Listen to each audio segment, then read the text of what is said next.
আসসালামু আলাইকুম, কেমন আছেন সবাই? আশা করি সকলে ভালো আছেন। আমি আলহামদুলিল্লাহ ভালো আছি। আজ আমি আপনাদের সঙ্গে রেস্টুরেন্ট স্টাইলের চিকেন ফ্রাই রেসিপি শেয়ার করব। খেতে অসম্ভব মজা, আপনারা বাসায় একবার ট্রাই করেই বুঝতে পারবেন। চলেন দেরি না করে শুরু করা যাক।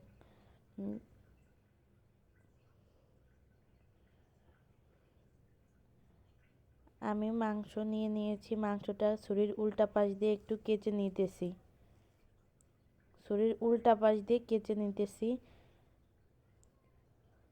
যাতে চিকেনটা খেতে ক্রিস্পি হয়, ভালো করে মশলাটার সাথে লাগতে পারে। সেজন্য আমি ছুরির উল্টা পাশ দিয়ে একটু কেচে নিতেছি। দেখেই বুঝতে পারতেছেন, অবশ্যই দেখে বুঝে নেবেন এইটা।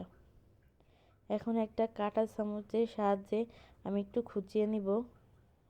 কাঁটা চামচের সাহায্যে আমি একটু ফুটো ফুটো করে নিতেছি, বিশেষ করে হাড়ের পাশগুলাতে একটু খুঁচিয়ে নিতেছি। দেখে বুঝতে পারছেন, আমি এইভাবে সবগুলো করে নেব। এইভাবে করে আমি মাংসগুলো ধুয়ে পরিষ্কার করে নিয়েছি। এখানে আমি উঁচু করে 1 টেবিল পরিমাণ আদা বাটা, 1 টেবিল পরিমাণ রসুন বাটা, 1 টেবিল পরিমাণ জিরা বাটা আর 1 টেবিল পরিমাণ মরিচের গুঁড়া দিয়ে দিয়েছি। মরিচের গুঁড়া আপনার স্বাদ অনুযায়ী ঝাল কম বা বেশি করে নিতে পারেন। এখন আমি 1 টেবিল পরিমাণ লেবুর রস দিয়ে দিয়েছি, আপনারা চাইলে ভিনেগার দিতে পারেন। হাফ টেবিল চামচ দিয়ে দিয়েছি কালো গোলমরিচের গুঁড়া, আপনারা চাইলে সাদা গোলমরিচের গুঁড়া দিতে পারেন। হাফ চা চামচ দিয়ে দিয়েছি সয়া সস, দিয়ে দিয়েছি স্বাদ অনুযায়ী লবণ। এক উঁচু করে 1 টেবিল পরিমাণ টমেটো সস, আপনাদের কাছে অন্য কোনো সস থাকলে সেইটাও দিতে পারেন। এখন আমি ভালো করে মাখিয়ে নিব।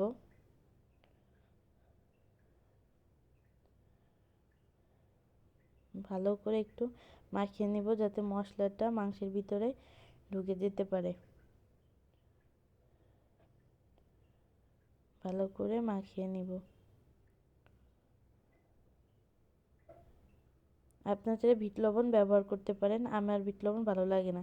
এভাবে করে আমি আধা ঘন্টা রেস্টে রেখে দিয়েছি। এখন আমি দিয়ে দিব 1/4 কাপ ময়দা আর 1/3 কাপ কর্নফ্লাওয়ার। কর্নফ্লাওয়ারটা বেশি দেওয়ার কারণে খেতে অনেকটা ক্রিস্পি হবে। এখন আমি ভালো করে মাখিয়ে নিব।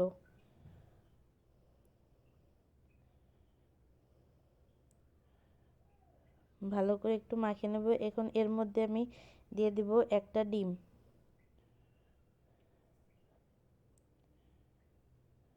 ডিমটা দিয়ে ভালো করে মাখিয়ে নিব। আপনারা চাইলে মেখে কিছুক্ষণ রেস্টে রেখে দিতে পারেন। আমি রেস্টে রাখবো না, আমি সরাসরি ভাজতে চলে যাব। মাখানো শেষ হলে আমি ভাজতে চলে যাব। কিন্তু আপনারা ভালো করে মাখিয়ে নেবেন। আমি ভালো করে মাখিয়ে নিতেছি। এখন আমি ভাজতে চলে যাব। কড়াইয়ে আমি পর্যাপ্ত পরিমাণ তেল নিয়েছি। তেলটা অনেকটা গরম হয়ে এলে এখন চিকেনগুলো দিয়ে দেব। আমি একটা কাঠির সাহায্যে দেখে নিয়েছি কতটুকু গরম হয়েছে। যখন কাঠিতে বুদবুদ শব্দ হবে তখনই দিয়ে দিবেন। চিকেনগুলো দিতেছি, বেশি চাপাচাপি করে দিতে যাবেন না। আমি 3 টুকরা দিয়ে দিয়েছি।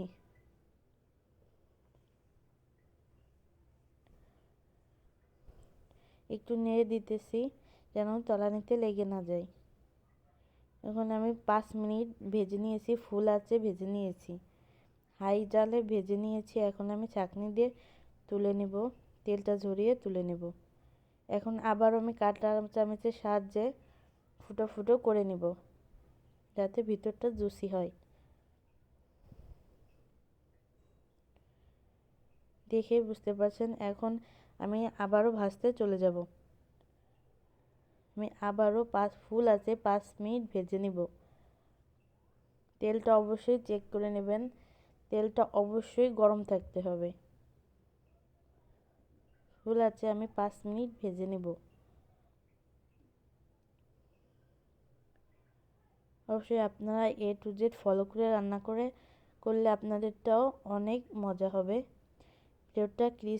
উপরটা ক্রিস্পি হবে, ভিতরটা জুসি হবে। এখন আমি তেল নিংড়ে 5 মিনিট ভাজা হয়ে গিয়েছে। এখন আমি তেল নিংড়ে তুলে নেব। 5 মিনিট যাবত এইভাবে আমি ভেজে নিব। আপনার বাসায় অবশ্যই একবার ট্রাই করবেন, একবার হলেও ট্রাই করবেন। 5 মিনিট ভাজা হয়ে গেলে আমি তেল নিংড়ে তুলে নিব। 5 মিনিট ধরে ফুল আঁচে ভেজে নিতে হবে। তেল নিংড়ে এখন আমি তুলে নেব। আপনার বাসায় অবশ্যই একবার হলেও ট্রাই করবেন। আমি সার্ভ করে নিয়েছি। আর আমার চ্যানেলটাকে অবশ্যই like, comment, share and subscribe করবেন। সবাই ভালো থাকবেন, সুস্থ থাকবেন। আসসালামু আলাইকুম।